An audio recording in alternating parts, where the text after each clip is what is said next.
හැමෝම සතුටු කරන්න කවදාවත් බෑ. ඒ කරන්න උත්සාහ කරන්න අපේ.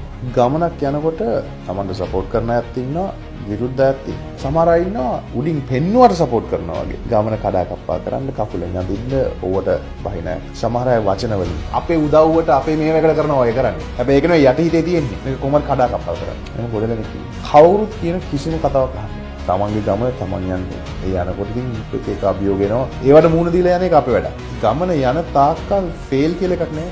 අපි මෙතන ඉඳන් වාහනේ නැගලා ගමනක් යනවා කියන්නේ. ඒ යන අතරදී ටයරයක් නේ වෙන්නේ. නවත්තන්න. ෆේල් අලුත් ටයරයක් දාලා දුවන්න ඕනේ. යනකොට එක දැනදී ලයිට් එකක් ගහලා.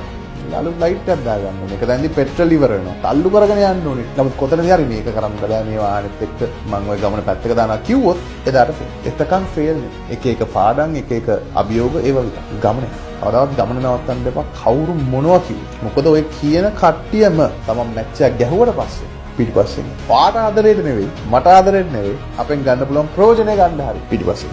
ඒ නිසා හැමෝටම පාඩමක් උගන්වන්න නම් කාත් එක්කවත් කියවන්න යන්නත් එපා. කාටවත් තේරුම් කරන්න යන්නත් එපා. ශ්‍රද්ධ නැතුව මැච් එක. තමන්ගේ ඒ සක්සස් එකට උත්තර දෙන්න දීලා පැත්තකට